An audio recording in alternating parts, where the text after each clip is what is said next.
From the pelagics in the deep blue to trout and redfish in the shallows, as well as stripers, bass, catfish, and much more. Our captains have you covered this week here on the Texas Insider Fishing Report.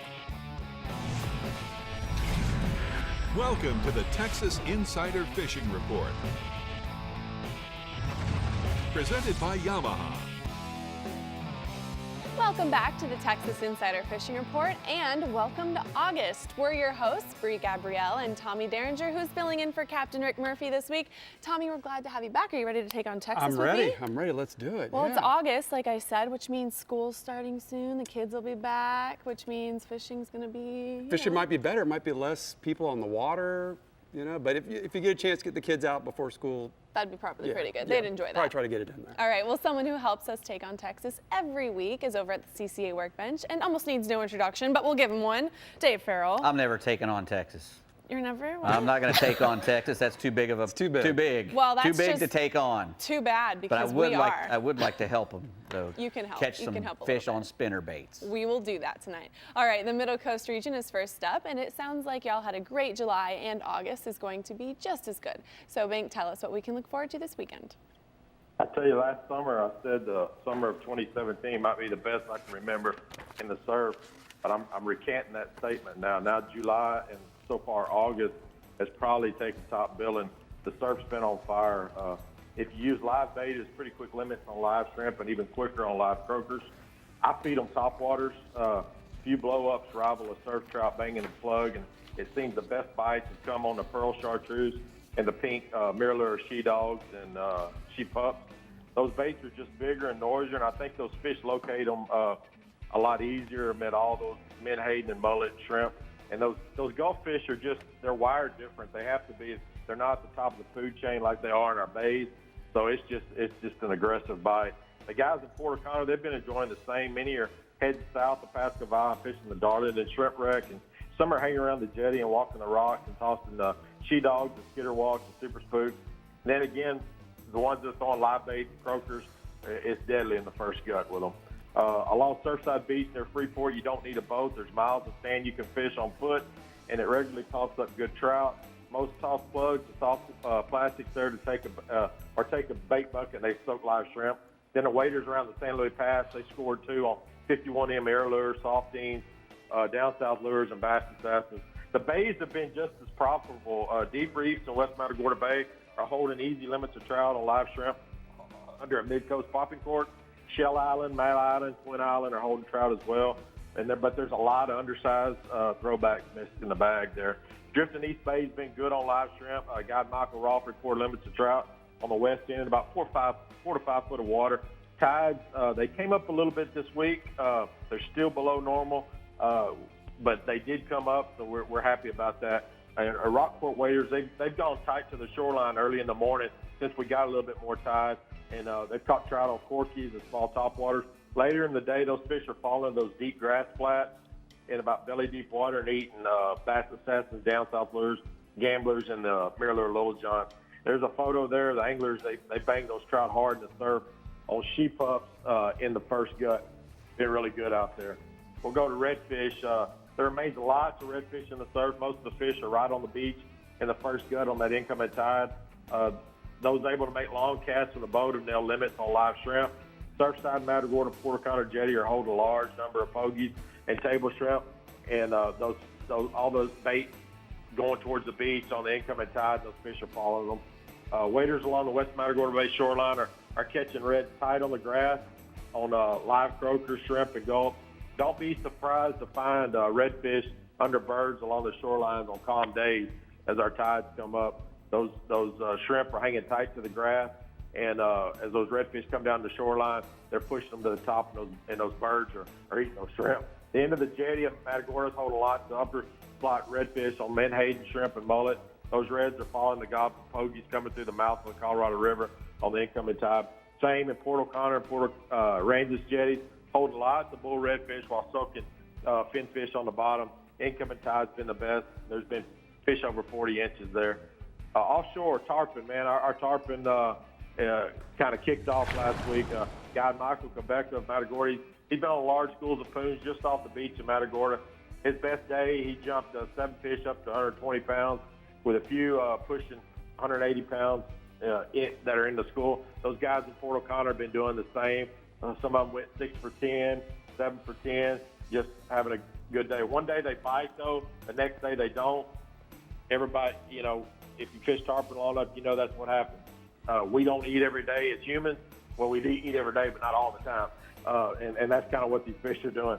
The consensus among these tarpon anglers is most of the fish are rolling and greyhounding about 40 foot of water just miles off the beach near Freeport, Matagorda, and Port O'Connor. However, there's about 90 foot of water in the channel of Port O'Connor jetty, and those tarpon love to loaf and roll, intercept bait, entering and exiting the jetty. Many boats are posted up at the tip of the jetty and waiting for rolling schools and casting a finger mullet, a plug, or coon pop in front of the fish. There's just large schools of menhaden in the Gulf right now, riding the incoming tide, and those beach those tarpon are shadowing those along the beach. We're really excited about all those tarpon we've seen this summer. Of course, they've always been here, but we just had great weather for about 10 days. It's allowed us to really see what's out there. The rest of October and September should be good for those migrate fish coming through the middle coast of Texas. There's a photo there of Michael Quebec. He was proud to release this beautiful specimen just off the beach in Matagorda this week. So, Awesome, Bink. That looks like some fun fishing, man. Here are the hot spots for the middle coast region. Inshore, trout are good in Port O'Connor on flats adjacent to Pass Cavallo, on she-dogs and super spooks on that incoming tide. And then the tarpon he was just talking about off the beach from Freeport to Port Aransas, with lots of sightings from Matagorda to the Port O'Connor jetty. All right, Matt Loescher in the Star Charm Middle Fresh region has Toledo Bend, Livingston, and Sam Rayburn details for you, so listen up. Go for it, Matt.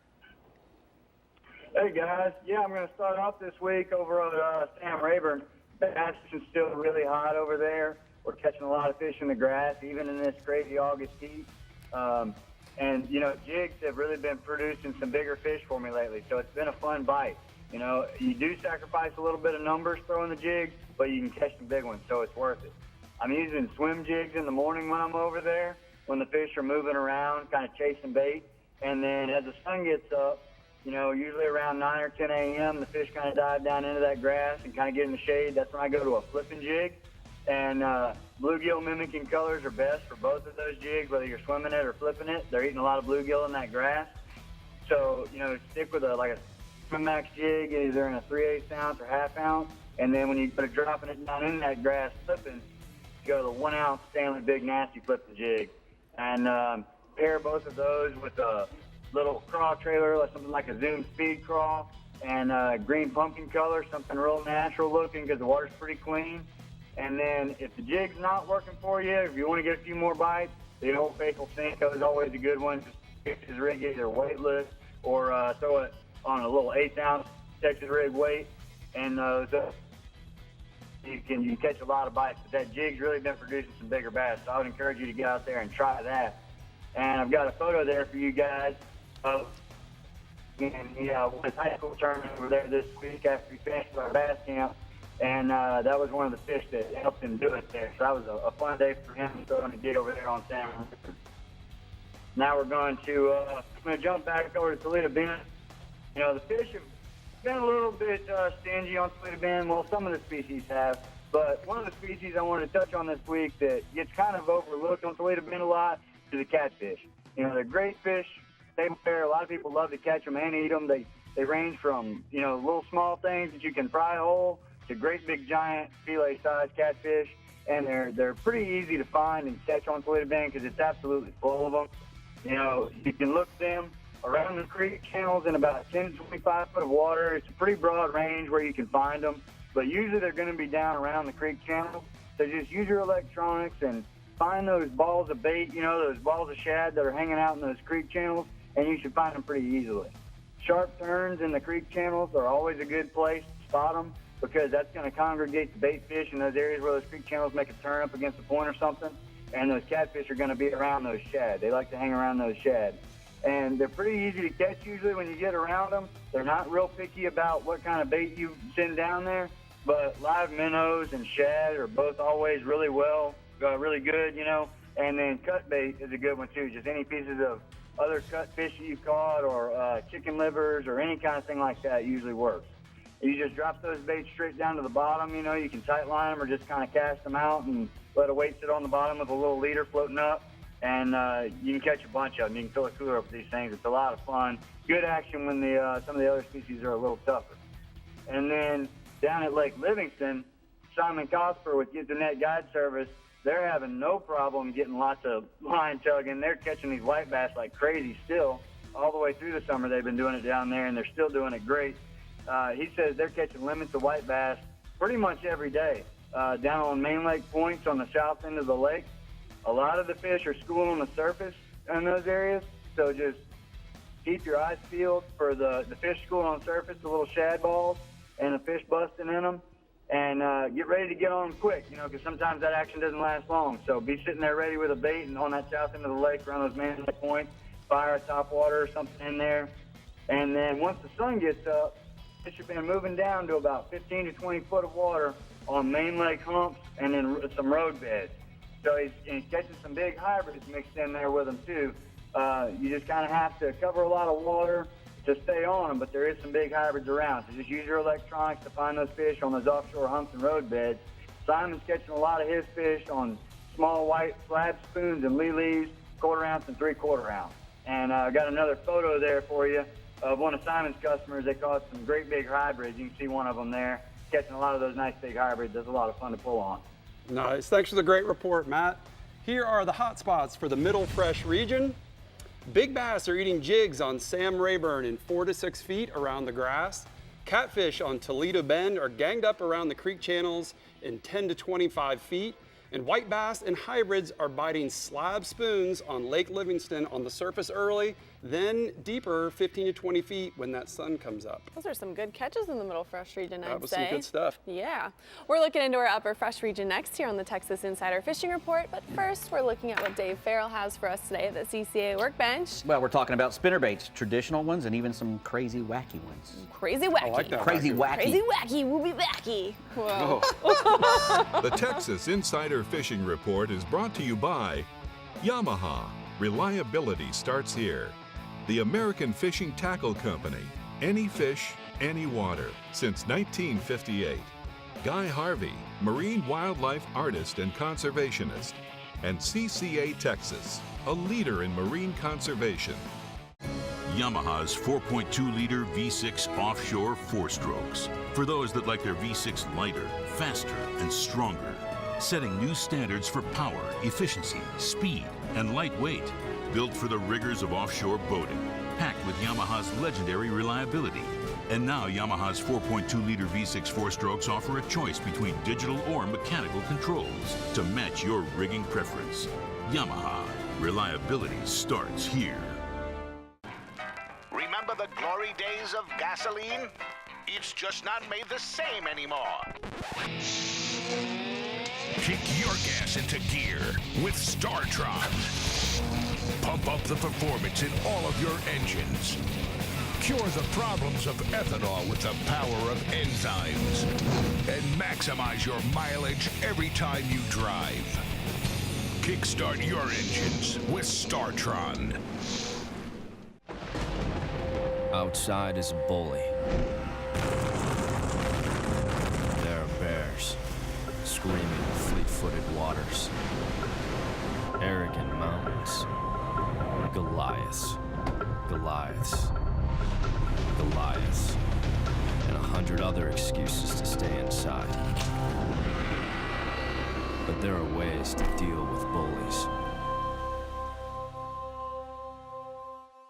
CCA is the largest marine conservation group of its kind. With 70,000 members in Texas, CCA's mission is dedicated to conserve, promote, and enhance the present and future availability of our coastal resources for the benefit and enjoyment of the general public. So if you care about the health of our Texas coastal resources, join CCA today by going to their website, ccatexas.org, and help them make a difference. Use the promo code REDFISH to receive your free hat with your membership. CCA, the leader in marine conservation.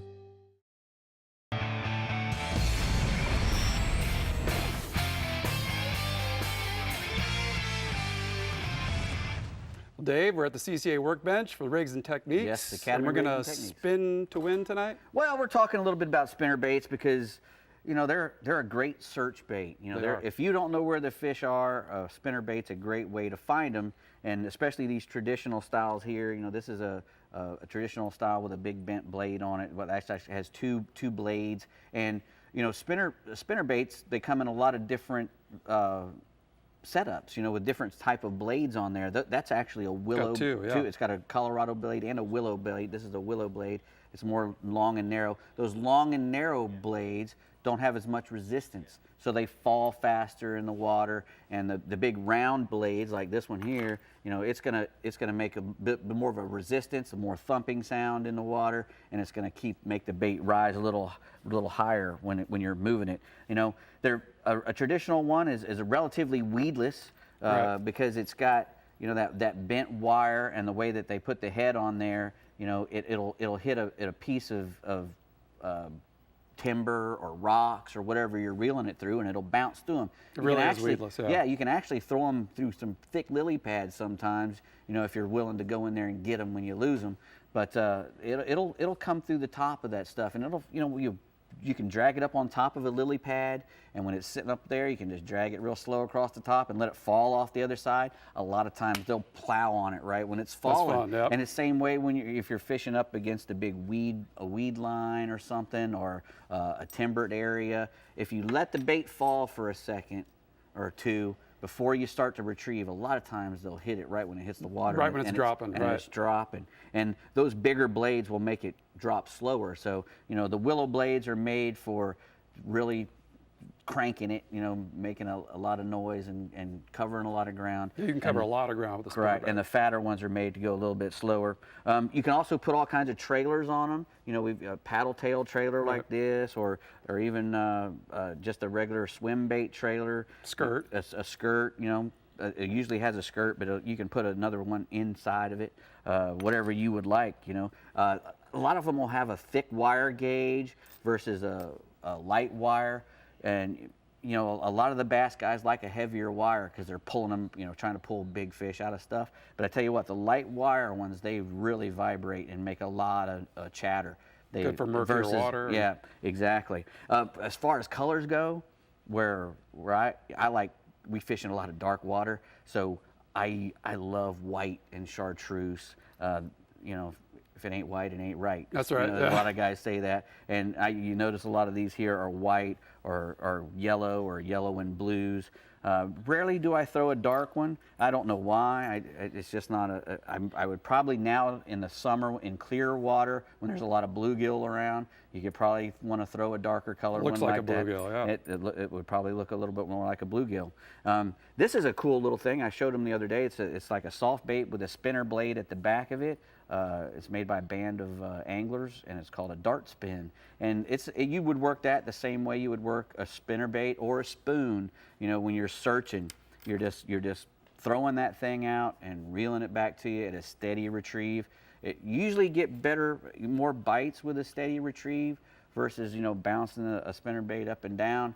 Although some guys will do that. You know, you'll be cruising along, and you'll stop, and sometimes that pause will make when them it's strike. dropping again, What's really good about is that you can be weedless with them. This would be totally weedless. It's totally weedless, yeah.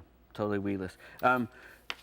I like to, like I said before, I like to throw them up against the grass with that steady retrieve. And in saltwater, you can catch all kinds of stuff on them. And most guys, and we have the Bass Assassin Red Daddy here, most guys don't throw a lot of them in saltwater. They're throwing them out more now than they used to. Well, I can tell you you might not hear about it a lot, but a lot of the tournament guys, they win a lot of tournaments throwing spinner baits, man, from Texas, Louisiana, Florida, everywhere. Redfish will eat this thing. And I use an inline spinner as well, which I don't think we have one here, but I mean, it's like a spoon on steroids, basically. You're taking the thump and the flash from the spoon, and then you're adding the paddle tail, or you could even put a scented bait on there, or whatever you want to put. But redfish will absolutely thump this, and then flounder, which is probably another one people don't think about. But you know, if you got murky water and you're flounder fishing, if you're not a live bait guy, you can take these things and it's just as slow as you can go to make it thump right along the bottom, That's such a fun bite to get from a flounder. He'll thump that thing so hard, and you're doing that steady retrieve you're talking about, and all of a sudden, thump, you know? That's always a great bite. That's That's another fun. good thing about a spinnerbait is that you get a great bite. And you were talking, about going real slow and getting that thing thumping. This is a chatterbait, and it's kind of it's kind of a spinnerbait, but it's nothing's spinning, but that thing vibrates and it feels like a spinnerbait when you're pulling it, and it's the same concept as a spinnerbait because that thing's and if you start reeling that thing until you just feel it start to go, and you keep going at that speed, it's really, really effective. And again, a lot of times they'll hit this on the drop, or when you're just cruising along, they'll come and pick it off. This is another great redfish bait too, man. Really? I've never used one for a redfish. Yeah, I've actually sight fished with this before, believe it or not. Chatterbait? Yeah, it's actually we'll put a jerk bait on the end of it, so it just looks like a crazy mullet. They like to eat it. They like to eat crazy mullet. I got you. I got a picture of my brother. We were out on Lake Toho, and he caught a nice, pretty good. That's a 4.5 pounder, I think, on a spinnerbait. That's a Terminator spinnerbait, chartreuse. You gotta love it. We pulled up to a fish attractor. Believe it or not, I couldn't find anything. I said, heck, they put that fish attractor out here for some reason. Boom. Caught him first cast on that fish attractor. That's good. Fish attractor worked. Fish attractor did its job. Thanks, Dave. No Appreciate worries. it, Get a spinnerbait. Get a spinnerbait. Bree? Yeah. Spinnerbait? All good qualities rolled into one right there. All right, Johnny Geis is our next captain in line with info on Ray Roberts, Louisville, Grapevine, and Lake Texoma in the Upper Fresh region. Let's get to it, Johnny. Hello, Tommy and Bree. How are y'all tonight? We're fantastic. Great. Well, I got a little good report today, and got it from Captain Mike Flanagan around some Dallas area lakes. They reported consistent catches of white bass. We call them sand bass here in Texas, on Lakes Grapevine, Lake Ray Roberts, and Louisville. And all three of these lakes are fishing about the same pattern. So all that pleasure boat traffic we got on the weekends around now, you need to get out during the week. Early in the morning is the best time to hit these Dallas area lakes. And if you want to get into some real good topwater action, try to launch around daylight. Start cruising around the south end of these lakes, and if the water's calm, just keep an eye out for breaking fish. Ease into that school with the trolling motor, and you can use almost any kind of topwater. Mike suggests a popper-type lure for calm days, such as a popper, chug bug, or yellow magic. If the wind's blowing, you need a heavier lure to cast farther. You might try a Czar spook-type bait, a walking-type bait. White or bone colors are best for the cloudy mornings, and silver and chromes are best for sunny days. To get the most hookups, try to determine the direction of that schooling action. Cast out in front of those breaking fish. I find it's best to use a fast retrieve. Keep that lure moving. You might get numerous blow-ups on the lure before hooking into that white bass. So just keep a steady retrieve. Wait till you feel the fish before you get on the hook. Be careful when casting in a breaking school of fish so you don't hook your partner or get all tangled up just about the time schooling gets close to the boat. Nothing's more exciting than several acres busting fish all around the boat, and many times these customers get so excited you start unhooking the fish and you get a hook in your hand and it really gets hectic. But try to get the fish landed, get back in the water as soon as possible, and take advantage of the school. The schooling action on these area lakes doesn't usually last very long, except on cloudy days. It might last about an hour later, but you can stay on the fish and make your cast count so you can load the boat. Once the action slows down, it's time to locate the schools out deep. Start using a slab, just a lead belly slab. When the white bass stop hitting on surface, they usually follow the shad out to that deeper water, so set up on structure. What we're looking for here is like long points, some road beds, any irregular features off the lake bottom, rock piles, pond dams, underwater bridges. They usually hold fish in the summertime. August fishing can get a little tough around Texas, but you can still enjoy some great action on the white bass. I like to use light spinning tackle, real light line to get the most bites. Although you won't catch many whites over 2 pounds this time of year, using light tackle still provides a good bite when reeling in these scrappy sand bass. Trolling's another method that works during the hot summer days and works good when the wind gets up too. Trolling some deep diving crankbaits can work real good. You can also troll a hellbender type lure with a jig or small spoon as a trailer. One comment on trolling: if you do troll, be considerate of other anglers and try not to troll too close and spook the school of fish. Got a picture here, representative sample of one of my clients with a couple of real nice white bass, and that's what you can catch this time of the year, and limit's 25, and you usually can get that limit. Moving over to the next report, stripers up on Texoma. Captain Bill Carey and Chris Carey's son, Striper Express, he called and gave me a great report. Summer striper fishing has been way above their expectation this summer. The lake level's near normal, water temperatures in the high 80s, and Texoma's fishing good. Early mornings, the stripers are surfacing all over the lake.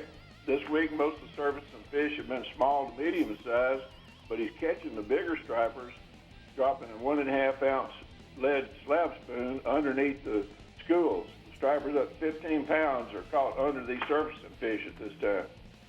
You may catch up to 100 fish, he says, and release the smaller ones, but when you hear someone grunt on board, they're usually into a big one. Their rods start tapping on the boat, and your drag starts singing, and fish on, and it's usually one of those 10 to 15-pound stripers. The slab fishing technique that he uses up there this time of year, they call it ripping. Actually, you vertically fish this slab, real heavy slab, 1.5 ounces, drop it on a free spool, and be ready for the strike on the fall. Most of the fish this week will strike on the way up. So when you hit the bottom with the slab real fast, just race it up to the top. When the bigger fish strike, they almost at the hook themselves. So just burn it up. Captain Bill says it's time to get out that last-minute striper trip with the kids before school starts. And boy, Striper Express, they're real big on kids. They give every child a complimentary Striper Express T-shirt that comes fishing with them. Captain Bill, he tells his dads when they call, said, I'll wear the kids out. We'll send them home snoring. Just come go fishing. It's time to go. Sounds good. Striper Express had an old friend stop by this week and film with them, or this last week, and got the second picture of the report tonight. That's probably everybody recognizes. That's old Jimmy Houston, America's favorite fisherman. He came by and wrestled some sassy stripers, and he's got this 33-inch striper he kissed to release and let him back into Texoma. Aw. Thanks, Johnny. That's awesome, man. It's good to see him catching them. All right, It's great around here. It's time to get on the water. It's going to be a good weekend. Hope everybody gets out and has fun. All right, thanks, Johnny. Here are the hot spots for the Upper Fresh region. White bass on Ray Roberts, Grapevine, and Lake Louisville.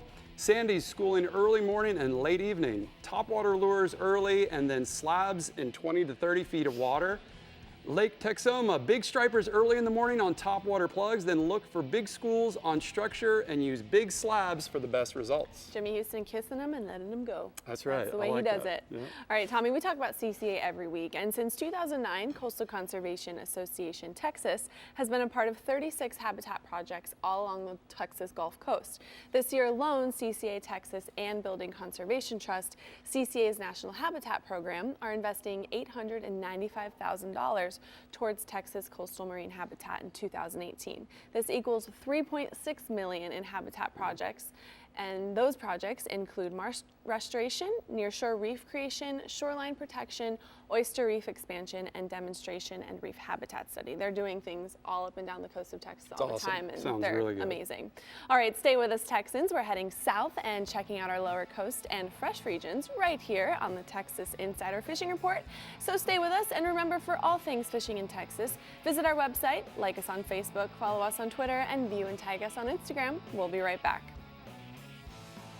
The Texas Insider Fishing Report is brought to you by Contender Boats, always in the game.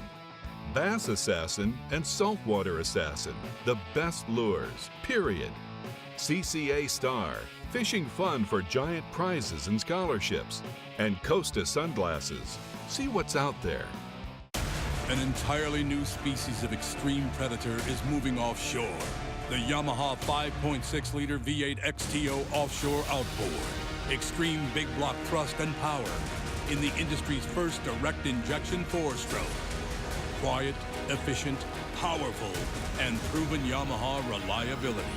More than an outboard, it's a fully integrated power system. The all-new Yamaha V8 XTO offshore.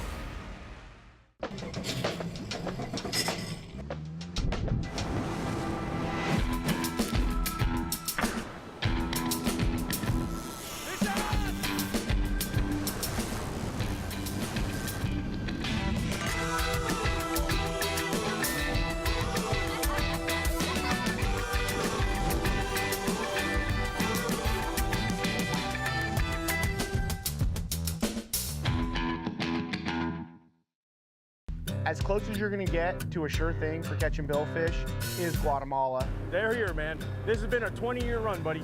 These things haven't left. There's no cycle. When it comes to sail fishing, this is the real deal.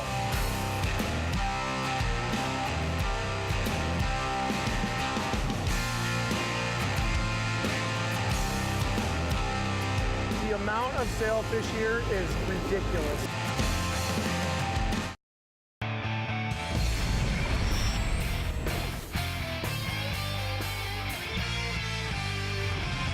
Today's Power Pole Tip of the Week is about the switches that are going to come in the box with your power poles. Now understand, guys, if you buy 2 power poles, you're going to have 4 switches. There's no need to program all 4 of those switches. Just pick your favorite switch. Like in my case, I really love the multifunction switch. I can program this to run all the poles on my boat. So there's no need to use all 4 switches. Now, the reason why I like the multifunction switch is simply because I can isolate the individual poles. I can make one go up while the other one stays down. And while I'm out drift fishing with paddles, this seems to work very well. I can manipulate the angle of the boat. The other thing that I do is sometimes I'll pick up one pole, pivot the boat using the trolling motor, get the angle that I like going down the shoreline, and then I can pick up the secondary pole. So keep in mind that you don't need all the switches, and use your multifunction switch to manipulate the boat the way you want. And that's today's Power Pole Tip of the Week. Do you have a multifunction switch that you like to use? Brie, you know what? He's talking about using 2 power poles, Yeah. and I tell you what, it's 1 power pole is the best thing in the world, but 2 is even better because he's right. You know, being able to lift one up and pivot, Yeah. it just makes it so much easier to fish in the spot and the position you want to be in. The fish don't stand a chance, right? They don't. They They do don't. not stand They a don't. chance. All right, Captain Chad Kinney is now on the line in the Lower Coast region with inshore and offshore goodies for y'all. So listen up. Hey, Chad. It's going great down here again. And this is the time of year between now here and probably till Mother Nature stops us in late October, November. But it's going on. The lower coast, we're seeing a lot of action on some redfish finally showing up on the flats. Tarpon are showing up on some bait balls around the jetties, and billfishing is really excellent out deep just past the canyon. Those redfish, like I said, they're showing up some good numbers in the flats between here and the lower Laguna Madre, South Padre Island, Baffin Bay up there, and up around the rocks and edges up there. They're in really good numbers on the lower coast here in the flats, off the grass lines, up on the sand and stuff like that.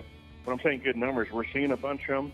They're there, they're feeding on mullet, but they're getting really skittish and finicky. So you can be running the boat, shut down, and see them there. And if you're drifting, it's hard to do. So the best thing to really do is actually get out there and wade fish, so you can actually sneak up on the fish and get a better range in there, and you'll get a lot better action and bites in there. And y'all are talking about power poles. This works great down where we're at. We do a ton of weight fishing, so I have a remote control, and we can do both power poles. I got twins. I can lift one, raise one, move it, and it follows me the whole way through the whole wade, which makes it just completely phenomenal. I don't have to walk back to boats and back and forth anymore.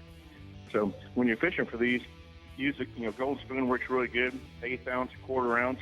And what I try to tell people on that, try to limit any stuff you got on your snap swivels or anything else you got, anything that's going to catch any grass. We got a lot of floating grass down here right now, so just I'll tie direct, even on lighter mono, just to get more action or more bites, even if you lose them. But you got to get that bite first before anything else.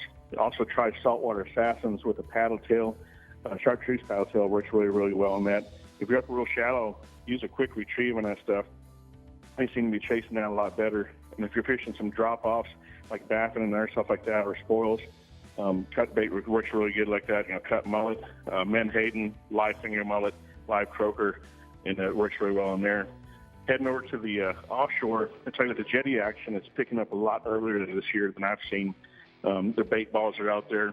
Snapper fishing remains really good in state waters with plenty of billfish action. They're popping up deeper past the 100-fathom curve, are really good. So on the jetty action, like I said, it's a lot of fun. I love it. I see that going through there when I'm going offshore. I see it through there when I'm doing the jetty fishing. So it's starting up a little bit earlier. Bait balls are there. Birds are working it. Use a top water lure earlier, a diver, and catch the edge of those bait balls through the bait balls. See what's working better that day. What you can expect to kind of get in this stuff. There's tarpon mixed in there, kingfish mixed in there, Spanish mackerel, jack crevalle.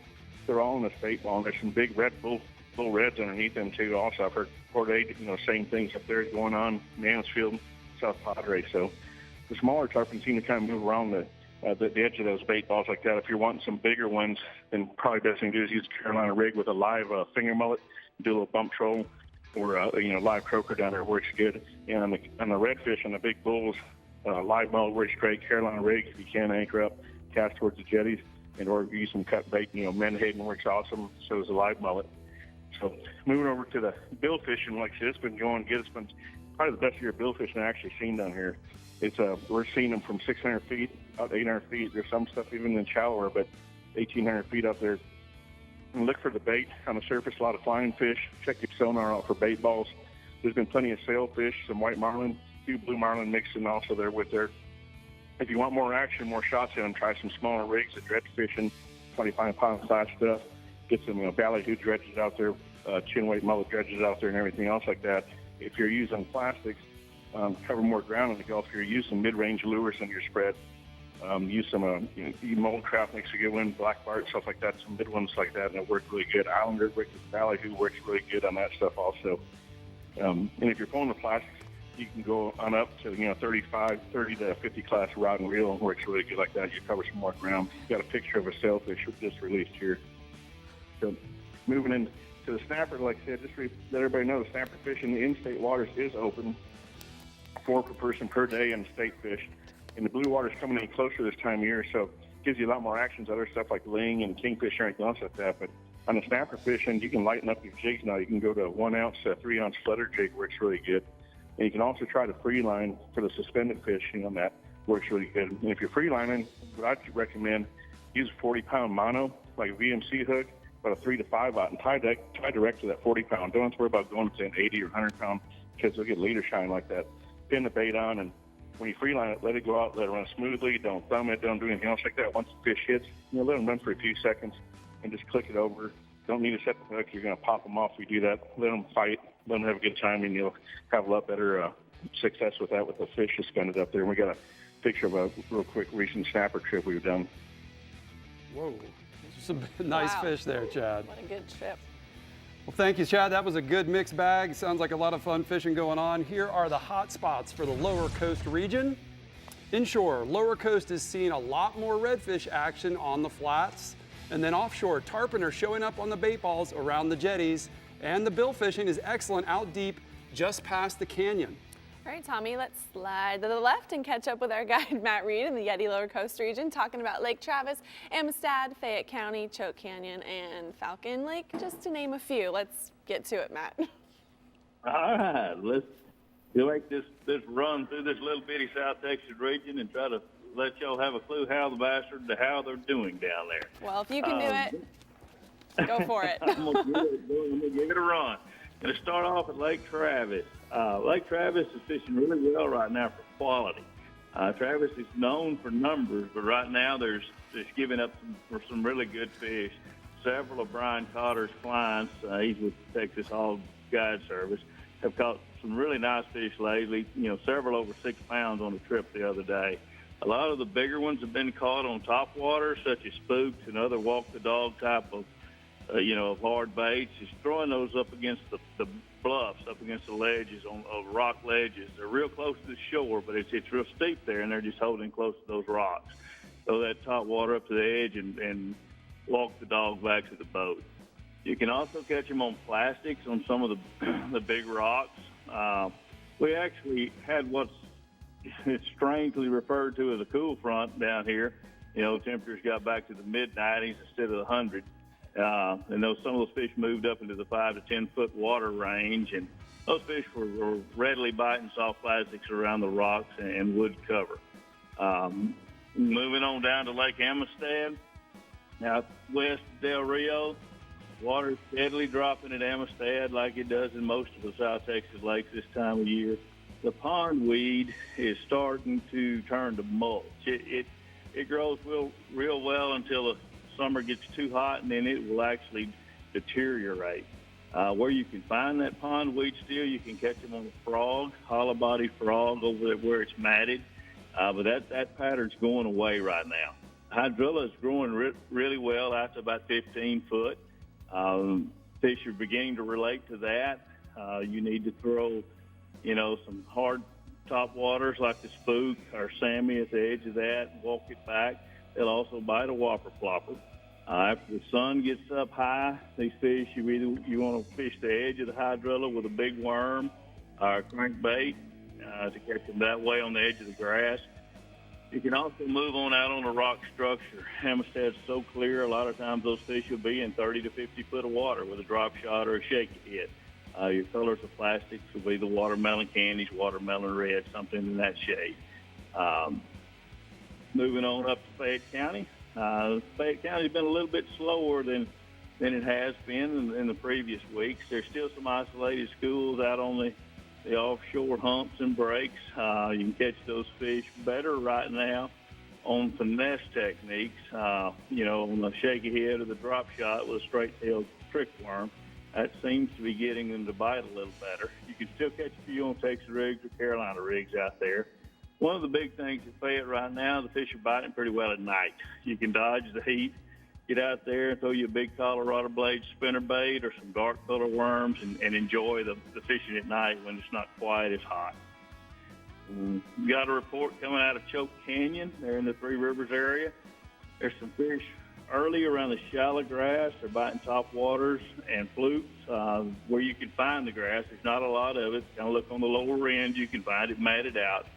Other than that, after it gets on up in the day, the ridges close to deep water have been good. The best areas have been down close to the dam and in the Four Fingers area. Throw a crankbait or a football jig in that 15 to 20 foot range, you can catch you some big old fish out on those deep breaks. Now let's go all the way down south to Falcon. Falcon's been fishing really well. Water's falling, heck, we've lost 23 foot of water since February, so it's falling hard for the irrigation in the valley, but it's slowed down falling now, but it's still steadily falling. Those fish bite better when it's falling, so it concentrates them on those, on the rock ledges and rock humps out on the lower end of the lake. They're out in that 15 to 22 foot range right now. You catch them on soft plastics and crankbaits. You can catch them on a Carolina rig. Hey, Matt, tell me about this photo you have. All right. I got a photo there of one of the fish that Brian Cotter's customers caught at Travis the other day. About a 6-pound fish, a really nice fish. Nice. Tell me quickly about the white bass there, Matt. All right. We got the white bass and hybrids on Somerville. They're biting well. They're in that 8 to 12 foot range. You can catch them on inline spinners and white crankbaits, anything that mimics a shad. I always idle with my low-range electronics until I see those schools because there's always a bunch of them in a group. I don't fish until I see them, and they're not that hard to catch when you find them. That picture there is Greg Boyd with Anglers Angle Guide Service with a nice hybrid that came out of Somerville the other day. Nice. That's a big fat one there, Matt. Thanks. Great report. Here are the hot spots for the lower fresh region. Lake Travis is giving up some bigger than average bass. Throw a spook or other walk the dog style plug along the Rock Bluff shores. And you can also catch them on soft plastics in 8 to 12 feet of water around docks and wood. Rocks and wood. Rocks and wood or Rocks, docks? probably docks too. Docks too. Yeah, sure. All right, our Upper Coast Region captain is next up, but I think we should show y'all what Dave has for us at the CCA workbench for new products. It's always something good, right, Dave? Yeah, I'm going to get cranky. Cranky? A little bit cranky. This is a new jack for my trailer. Bazooka. Yeah. Looks nice. fancy. It is fancy. Okay, get cranking. We'll be back. The Texas Insider Fishing Report is brought to you by Rapala. Catch the latest at Rapala.com. Yeti, built for the wild. Building Conservation Trust, CCA's National Habitat Program. StarTron, cures and prevents ethanol fuel problems. And Casa Vieja Lodge, 5-star angling in beautiful Guatemala. When you've got an incredible opportunity in front of you, you want a Yamaha VMAX SHO behind you. Just ask 2017 Toyota Bassmaster Angler of the Year, Brandon Polinick. He'll tell you, if you're an aspiring angler with big dreams and a VMAX SHO, there's no limit to what you could achieve. Light, fast, fuel-efficient V6 performance and Yamaha reliability that lets you focus on your game. Nothing pushes you like a Yamaha VMAX SHO. That's all we need. We need next quarter cup. Yeah? Stop working right now! Look outside. Is this spreadsheet weather? No, it's not. This is fishing weather, so stop clicking, get out there, and catch a bass.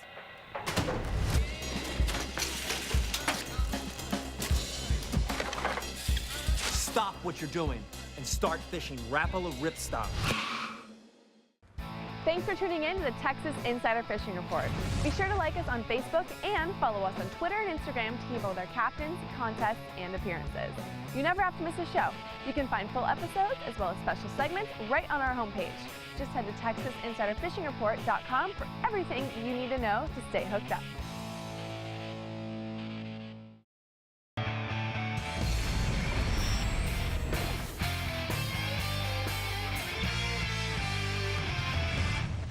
Dave, we got some new stuff here at the CCA workbench. Yes, sir. Yes, sir, we do. And we're going to start off right away with the new AFTCO hybrid cloudburst shorts. They look nice, man. They do look nice. Comfy. They are very comfortable. They're very They light. feel nice, yeah. And they have the 4-way stretch in them, which really helps out fellas like myself who needs a little bit of stretch. These are made for boating or walking down the dock, going out to dinner. You can go swimming in these. They probably dry real fast. They do. And, they got the aft card stain release, and they have the Cordura reinforced pocket up in the front. You can either put your pliers or a phone in. 21-inch out seam and a 10-inch inseam. They're a little narrower fit than the regular fishing shorts. For hipsters. Exactly. They look a little better. They look good. They look good. They look a little better, so you're not all flaring out when the wind blows. So, I don't want anything coming up my skirt. And so, they also got a really cool closure on the back pockets. They get this, I don't even know what they call that stuff. They don't have it a name. It's not Velcro, but it's kind of like a hard Velcro. Yeah. A really cool way to close them up. And obviously belt loops, which I appreciate, and a really good, strong reinforced button, because I've sent those things flying a few times myself. You could probably put somebody's eye out with one of them. But get those Cloudburst AFTCO shorts. Next, we have some Diamond Braid hollow core. This is Generation 3. Diamond Braid's been making this hollow core line for a long time. What's really great about the hollow core is it's very easy to splice. And, a lot of the guys who go offshore will splice and do top shots. And if you're going to do that, then this Diamond Braid is really great for it. It's 16 carrier, which means it's got a lot of little pieces of line in there, so it's very tightly woven. It's hollow, obviously, and it's round, which means it won't fall and collapse and go flat on you. And like I said, it comes in 6 different very colors, easy to splice. Well, it comes 3 different colors. Those are all of them right there: yellow, orange, blue, and white. And 600 yard spools, all the way up to 3,000 yard spools. They got 600, 1,500, and 3,000. The 600 yard spools of any of the sizes is only $79.95. Oh, that's good. Which is incredibly, it's like a third of the price of a regular braided line. It comes in 60, 80, 100, 130, 150, and 200. So no matter what kind of line you're trying to splice together, you can get a Diamond Braid hollow core and find it, get it, work it, because there's really no better way to put line to line than with a good, splice. All right, next we have a Fulton trailer jack, and the reason I got this one in here is because I actually broke my other one. I loved it so much. It wasn't the jack's fault. I left the handle out, and I was making a backward, boom, and busted the handle off. But these are really, I like this. I've got jack. the same one. I like They're this jack so much. I bought it, and it's got the adjustable mount on the side. It's one of the sturdiest and strongest tilts that they make. It's got the dual wheels on the bottom, which are great because they turn independent, and it makes this thing turn really easy.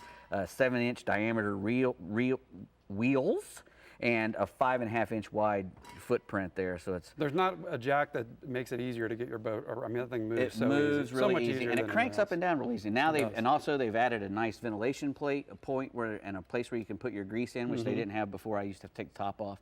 But and it also comes with an optional wedge that you can lock your wheels I too. use that. Yep. I'm gonna have to put this on. Yep. But anyway, the Fulton F2 trailer jack, you can find them online and a lot of different other places. Last here, we got a 36-inch. This is a Fraybill bridge and pier net. And if you're catching a big fish on a bridge or a pier, and especially if you're wanting to let go of the fish, you don't want to use a bridge gaff, which I have a big gaff. No fish is going to get away from that one once he's on there, and if you want to let him go, you've killed the fish. But this is a great way to let them go. This is a 36-inch diameter. It's 36 inches deep, so a big fish can fit in there. Big bull red off the bridge or something. Exactly, and you can drop this thing down into the water underneath the fish. You know, have the angler get the fish underneath the net, over the net, and just pull him up, and and it'll be safe if you're going to let them go. So exactly, and it keeps you from killing an undersized fish or whatever when you're on the pier, and it's the only way to get them up. Because if you're on a tall pier or a bridge, you know, and you're using light tackle, it can be a real. You can't get them up. You can't get them up. You know, you'll break the line or whatever. So get the fray bill bridge and pier net and solve that problem. I could probably fit one of my kids in there. Yeah, yeah, exactly. It'd be a good. All right, thanks, Dave. That'd be perfect for good stuff. Tommy, kid control. I was going to say the same thing, but I was going to say that about Rick. But he's not here, so I didn't want to say it. He can't defend himself. Okay, last but not least is our saltwater cowboy in the Upper Coast region, Captain Caleb Harp. Caleb, close us out with some good news for the weekend. Let's do it. Well, hey, you know, the redfish action's starting to come alive in the back of Trinity Bay. You know, every late summer, the redfish will congregate on the flats around the mouths of the bayous and the Trinity River on the north end of the bay. And when they first show up, they'll be in small groups or singles roaming for bait in knee-deep water. And as the fall approaches, the fish will group tighter together, get in these schools, and you can see them waking on top of the water. The freshwater influx that we've had the last few years has really made the grass come back in these areas, and the marsh getting flushed time after time has made the bait population skyrocket. This should be a good year for chasing reds in the top end of the bay, so go give it a shot. Generally, wading is key, but if the tide's high enough and you can drift on the edges of the flats, you'll be able to get to them. Topwaters and gold spoons are normally always going to produce bites, but sometimes when the fish are being real finicky up there in that shallow water, they'll have to throw a wake bait like a Strike Pro hunchback, and they can't refuse that. And there's a picture there of a stringer shot from a couple of clients of mine, Burke Spiller and Raul Wong, on a good day from back there. And then also, the trout action has still been pretty hard to pattern, and inconsistency is becoming a norm. But whenever the weather gets good and the tide gets perfect, there are some fish to be caught. The oyster reefs in East Galveston Bay produced some nice catches this last week, and guys dragging croakers in the middle of West Galveston Bay have been doing pretty good as well over there.